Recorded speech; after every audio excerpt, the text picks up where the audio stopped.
this is Jodi. Thanks for joining me today. I'm going to show you how to create this fun background using our new Stampin' Blendabilities. I'm using the Melon Mambo Blendabilities as well as Calypso Coral on this side. And we're just going to get that progression of color from the oranges into the pink and use this as a background on a card. So let's go ahead and get started. You'll want to make sure that you have ample scrap paper when using Blendabilities. This is the back, and you can see it very much bleeds through. So I am going to pull in a new piece of Whisper White cardstock. You'll also want to make sure you're using Whisper White. If you haven't watched my other videos about our Stampin' Blendabilities, I'll give you just a little bit of background here. Each of our Blendabilities colors comes in 3 shades. We have a dark, medium, and light that are all Melon Mambo, and they're intended to blend together. So what I'm going to do is take the brush end, there's a fine point and a brush end, and kind of use the side of the brush end and just put a little bit of color on this edge of the Whisper White. You'll want to make sure that you hear that snap. Because it's an alcohol marker, it can very easily dry out, and you certainly don't want that to happen, so make sure you get that lid on tight. Now, I'm going to go over the line here that's kind of like the border between the 2 colors. And then I'm going to go back and pull some of that darker color up into the lighter, the medium shade. So it's just a progression from the dark Melon Mambo to the medium Melon Mambo. Snap that one shut and grab the light and do the same thing. Go over that little bit of a border. Add some more. If we want to make it about halfway, just estimate in there. The color is going to blend so much there's not going to be a definite center. And then I'm going to do the same thing, pull that color together. The goal is to not have super defined lines, so we just want that progression. And you do use a lot of the marker, which is why you need to make sure you've got something underneath to prevent any bleeding through. Okay, let's leave that for right now and do the same thing. I'm just going to flip it and use the Calypso Coral. This is the darkest shade. And then we'll go with the medium, right on that border. And then blend those together. And then the light. The most fun part to me on this is when we pull the 2 colors together, the coral and the mambo together. I'm just going to do this over a little bit further here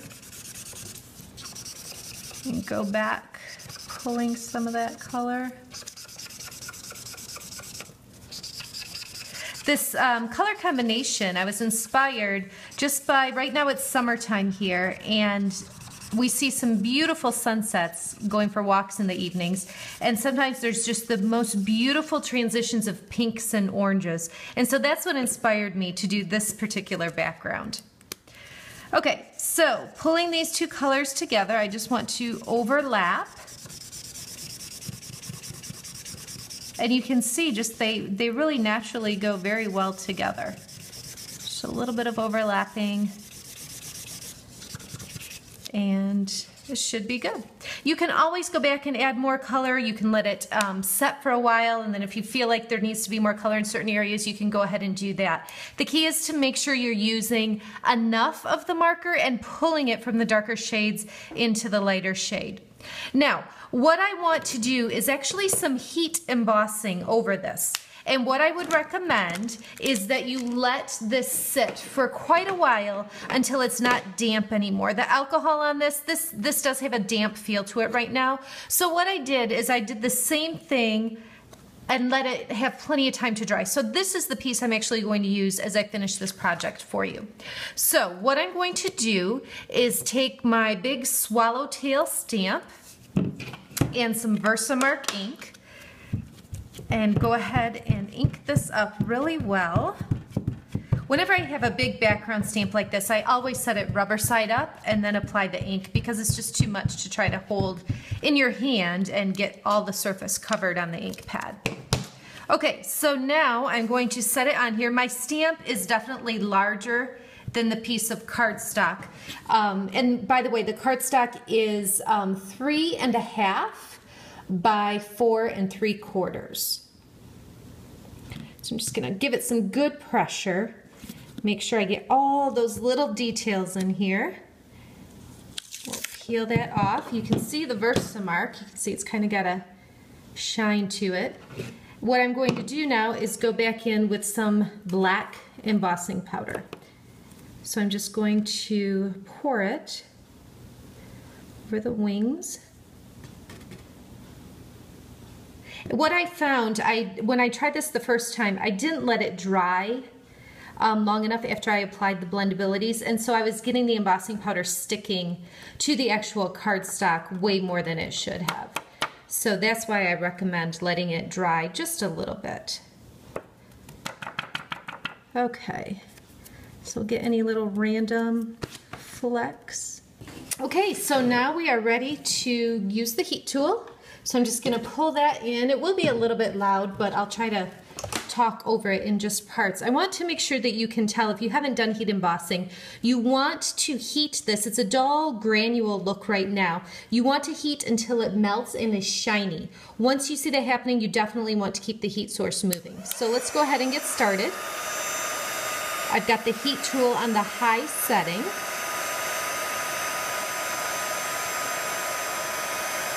You can see right in there, you see it start to turn. Hopefully I'm holding it right with the light so you can see that. This whole side is starting to go.